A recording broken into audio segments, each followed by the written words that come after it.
Hi everyone, my name is Lisa Dye and I am a student at College of Southern Idaho, and I wanted to talk to you about my trip to Munich, Germany this past year from May 26th until June 4th.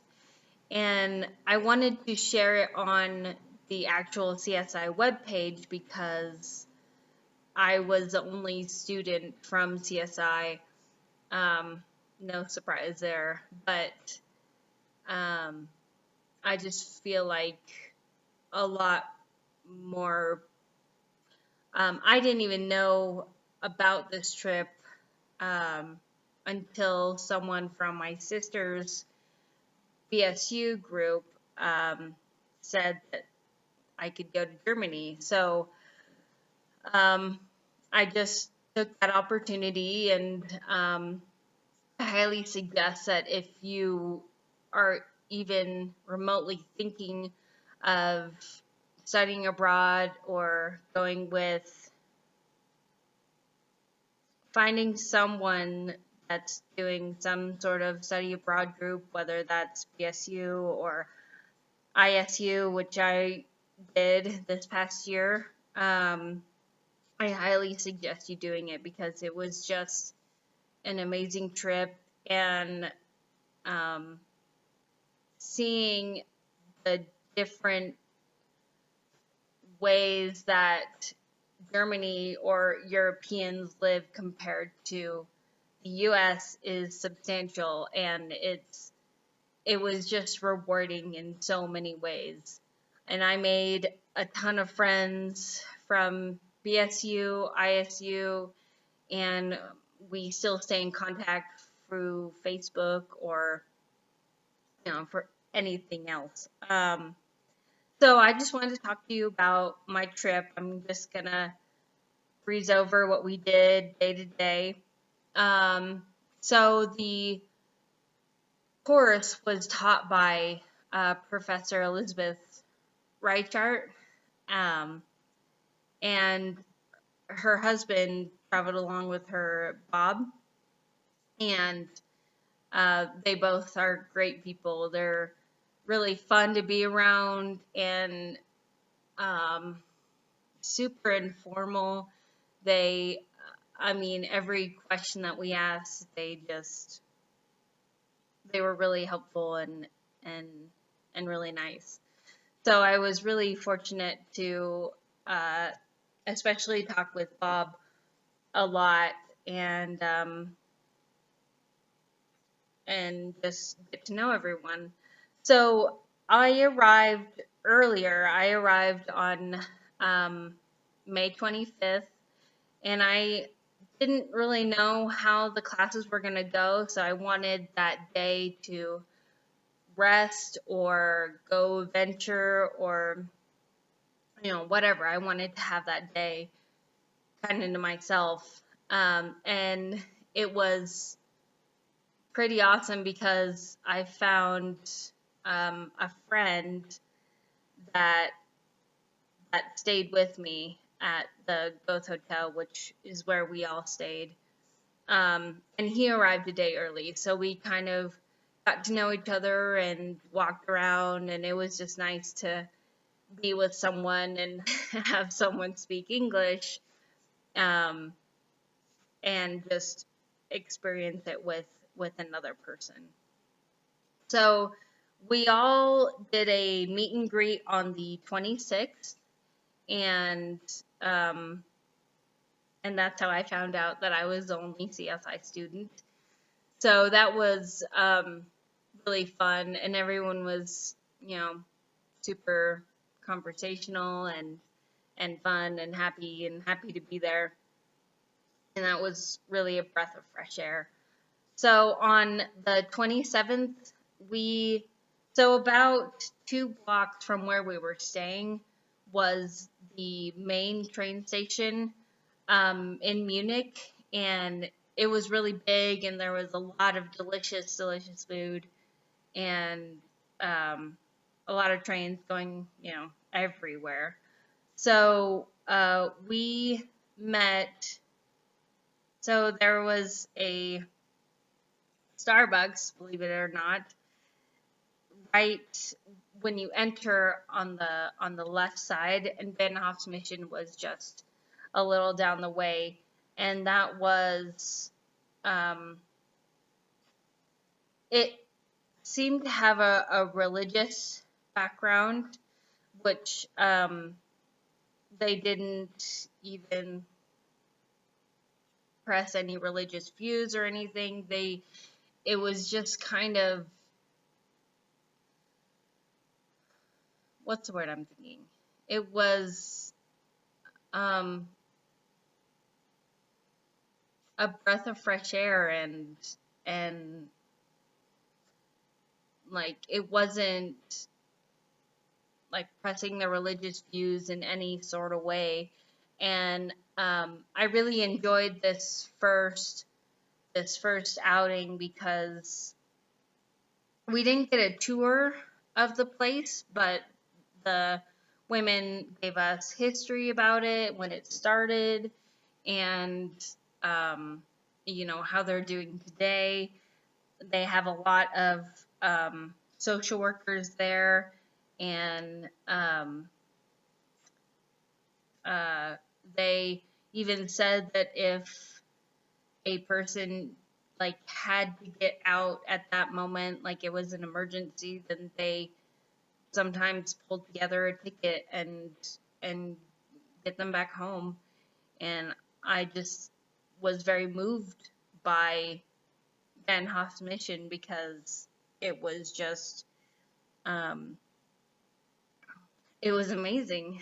And so usually after every outing, we have the rest of the day to just do whatever, go shopping or go walk around or observe or sleep.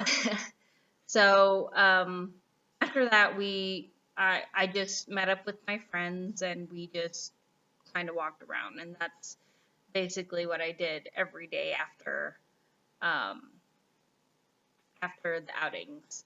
So on the second day, on the 28th, we split into two groups, and one group went to Salzburg, Austria, to visit the castles and everything, and the other group, which is what I attended, went to Nuremberg, which is where all the Nazi trials were held. Um, and so that was a full day, and we went to the train station, and I had a little jet lag then, so I slept the entire way there and the entire way back, which is funny, and it was nice. And so we there were 3 levels, and the first level was where the trials were held, and it was just really interesting to listen. And they had an English version, and you can listen to it as many times as you want, or there wasn't a time constraint, so you could stay there for as long as you want, or you can go to the second or third level. So the first level was the trials, and then the second level was you could see on top, so you could see it from like a bird's eye view standpoint, and I believe that's where the I think it was the prosecution or some sort of observers looking out up there from the Nazis and the people on trial, just so that they don't know who they are. And I thought that was pretty interesting. And then they take you through, there's so much information. Like it just, blew my mind how many different pictures there were and how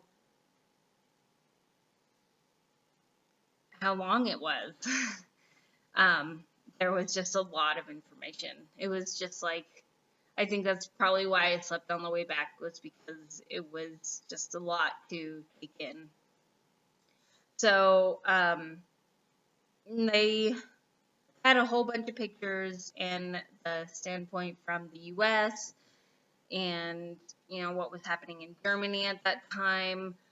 They had every picture of who was on the trial and and uh, how they were prosecuted, or the annulment, which was ridiculous. Anyway, so we went all through that, and then there was another sort of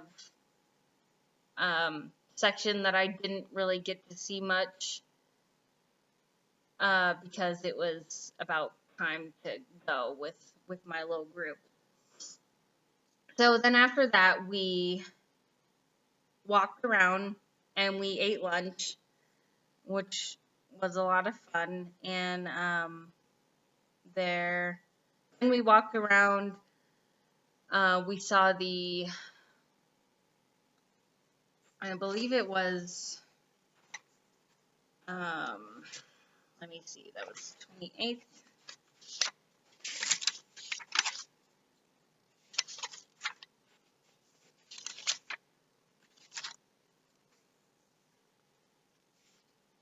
We went to the Human Rights Museum, and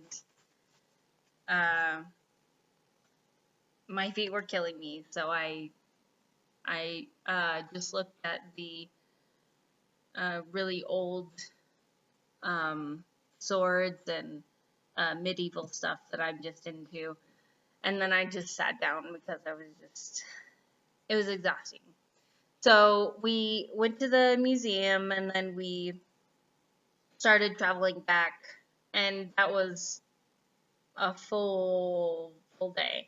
So we didn't have a lot of time to hang out with anyone else from the other group that went to Austria. So then on the 29th, we went to the Women's Trauma Center. And me and a couple other friends walked there. It was super close, just like the Van Hoff's mission. And we sat in a circle, and they handed out some flyers of what they did, and answered any questions. And I had a lot of questions. And it was mostly a women's place where they can go if they've been abused or traumatized in any way. And I think that that's just a wonderful thing. One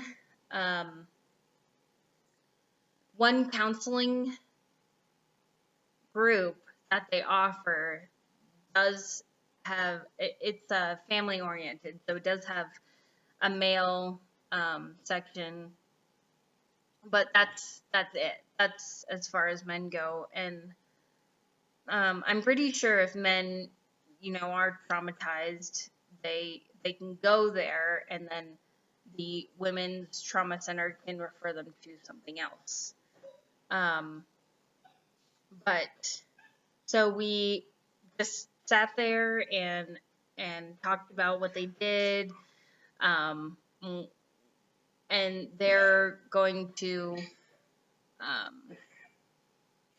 open up their trauma center. They have a lot of stuff that they are looking forward to, what they're changing.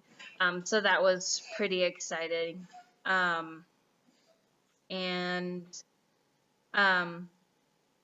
So on the 30th, we went to Starnberg, and it's one of the places where, so Nuremberg and Starnberg and Dachau was the three places where we actually traveled to the destination. So Starnberg, we went to the senior center, and um, that was pretty neat. Um, the I don't know if any of you have ever traveled to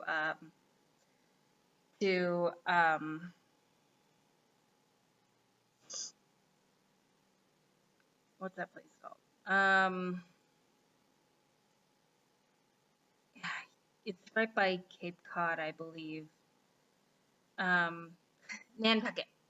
I don't know if any of y'all have traveled to Nantucket, but I it I don't know, and I don't know if you guys have been to Sun Valley, but it was just like Sun Valley, but it was an entire um, island, and that was so it was very ritzy and high class, and so the senior center, it's about 2,000 euros a month, and it's where the seniors can come and um, meet people and play games or have a meal.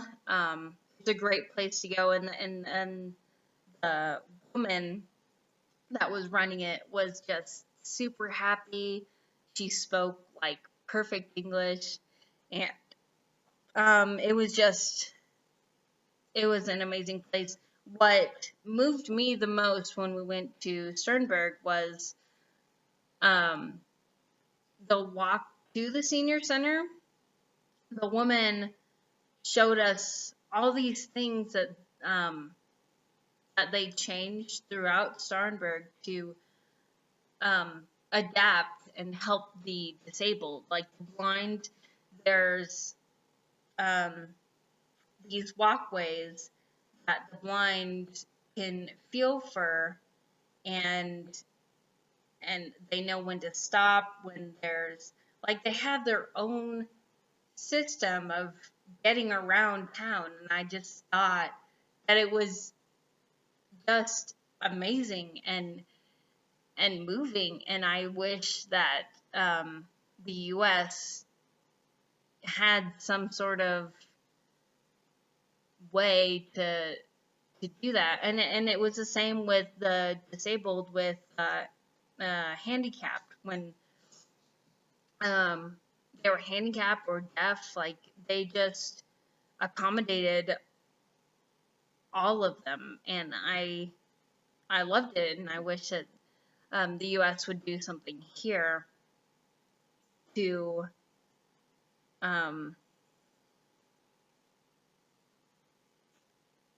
help more with the disabled and accept them more. Um, so that was really cool. And then we had the day. There were certain times to go back to Munich, and so my group and I decided to stay there because it was just right on the shore. It reminded me of Redfish because there were the Alps in the background, and it was one of the most beautiful places, definitely. So then we left at around 7 and just ate dinner and went to bed. So then the 31st is Refugio, which we also had to do a little bit traveling around Munich to find. And so Refugio is a place where refugees can come and get clothes or meet people because they're so, in the US, they're not really accepted, but in Europe, it's much more common and accepted by Germans that are more wealthy. So refugees can go to Refugio and receive help in any sort of way, or just uh, have have activities to meet people or go to counseling. And what I was most moved about was the teenagers or children that are refugees, and just feeling lost and scared and not really knowing what to do as far as their family goes, and just feeling like you can't do anything to help your family. They have a music music section where they can learn how to play the guitar, where they can um, learn how to sing, and that was super cool. And I would have loved to have been exposed to that, and I just thought that that was really cool. And for um, people that weren't really into music, um, they painted this whole mural. They have an art section, and um, they just painted a mural, and it was mostly referring to the mothers, and um, just guilt, and everything was just put out on this mural, and it's just beautiful. Um, and then they go on trips. I think it was once a year. Um, they get together, and they just get taken away from this stressful life that they have, at least for about a weekend, or um, a second of their life. So I think that was really cool, and I even got a free CD that they they played, and it's just a way for them to express themselves, and I just loved it because I feel like um, as a society we feel like everything needs to be great all the time, and it's not that way. Um, so that was a very, very moving. A lot of people cried, and it was just a moving place. And so June 1st was when we went to the AIDS Hill, which was also um, uh, it was in Munich, but you kind of had to maneuver your way to get there. And it was personally one of my all-time favorite places to go because the woman there uh, just she had this whole slideshow about what they did, who she was.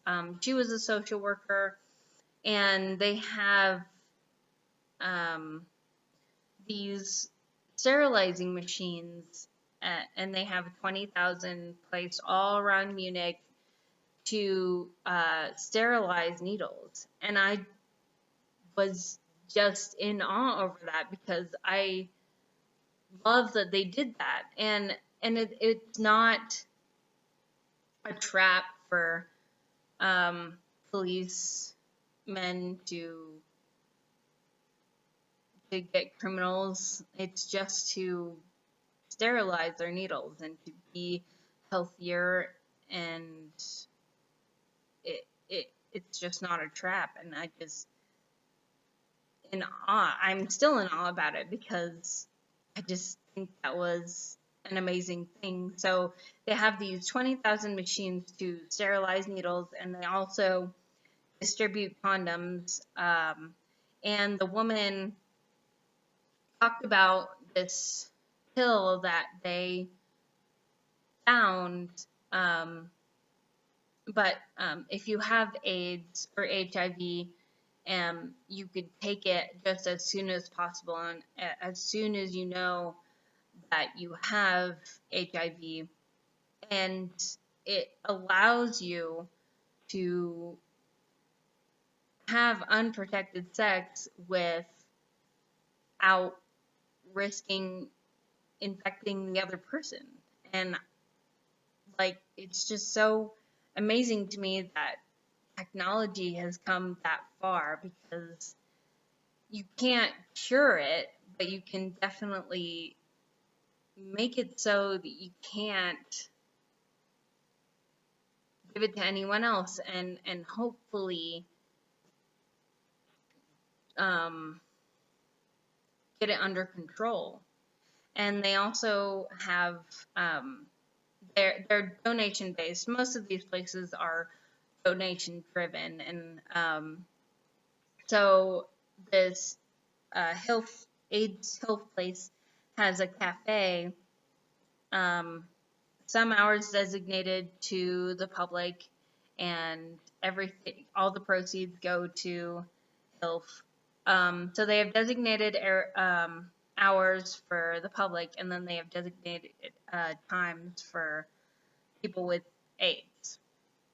And they're hugely um, counseling based, and I feel like everyone needs counselors. And so I love that they have a bunch of either volunteer counselors or um, just counselors in general. I love that, and they could just talk about everything and not be judged.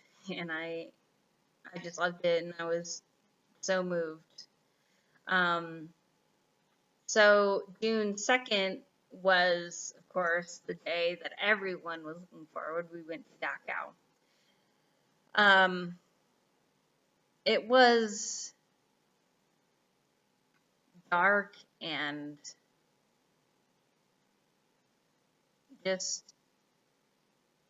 moving and scary that humanity could do that. Everything was a replica because it got destroyed by the war, which was, I mean, kind of a bummer in a way, but also not, because good thing that it was destroyed, because it was just horrible and inhumane. So we just went all around Dachau and the camp, and there, when it was rebuilt, they put in some sort of you know, church or some sort of memorial to pray for the souls that were there, the humans, um, and they had a whole museum where uh, the all the Germans, the Nazis, and the SS stayed, and then they had a line of the cabins that it wasn't just Jews when they first started out. So Dachau was a um,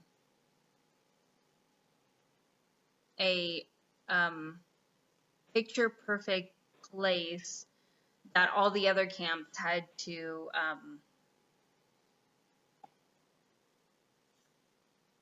not abide by, but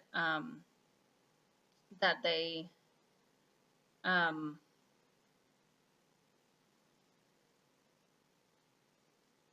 that all the camps had to like, it was a picture perfect place for all the other camps to um, do I can't even think of the word. I had to um,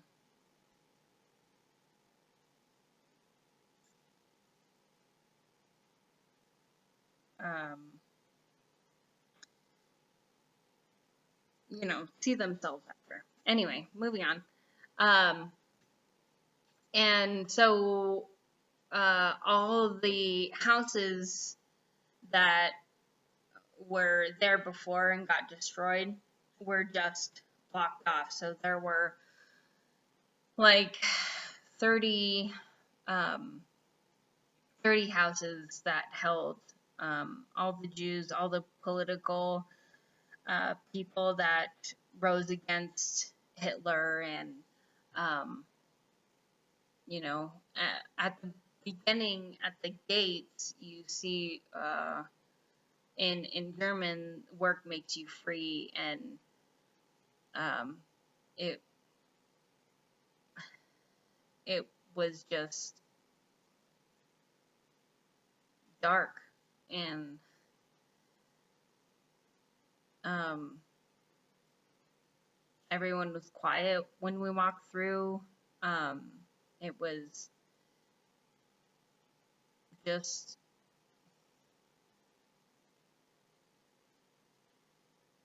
inhumane, and um, yeah. Anyway, so we spent a whole day there, and yeah, and so the third was a free day, and we just, it was one of the last days that I was with my friends, so we just hung out together. There was a flea market that was just the most amazing flea market that I've been to. I um I love playing games, and I have a boyfriend who works on computers, and there were a ton of computers. There were a bunch of retro games and clothes, um, things that people make, old record players, just everything that you could think of. It was just like an antique market, a flea market, all in one, and it was amazing. And we had to maneuver our way through the town to actually find out where it was. So I hung out with my friends and got much more stuff that I needed at the flea market. And then at around 8, I believe, we all met for our goodbye dinner at the Hofbräu House, which was loud and crazy. And my friends and I visited prior to the goodbye dinner, but it was still loud and it was still crazy, and um, everyone just sat and talked, which I loved seeing around Germany. Is that, especially at a lot of restaurants, they they are all up for loitering, so you can just sit and talk with your friends for however long you want. You don't have to rush in any sort of way, and um, so and at the Hoffer House, it's kind of different in a way, just because it was so busy and everyone always wants a table all the time, and they always stand around. And I had a Radler, which I had a Radler prior to the goodbye dinner, but it was so good. I had, of course, bratwurst and potatoes. Potatoes are just, especially being in Idaho, it was one of the best potatoes that I've had, and it was an amazing dinner. And I wish that I could keep eating, because I just have delicious food. So we all said goodbye, which was sad, of course. It's staying with people for the 2 weeks. Um, we got to know each other really well, and we didn't know when we were gonna see, if we were gonna see anyone ever again. So um, it was pretty sad, and um, so yeah, that was my trip to Germany. Elizabeth said that she changes up what she what she takes her students to, and I think that's really neat and pretty cool. So that it's not all the same thing all the time, um, and I would love to go back. To be honest, I would have taken that trip over and over and over again. I just loved it, and I love the people. People make the trip, um, and I had a great time. So I hope that students from CSI will at least research the study abroad um, trip with ISU, because it's just a once in a lifetime moving trip. So I highly recommend you guys. I know one other friend that's going in January.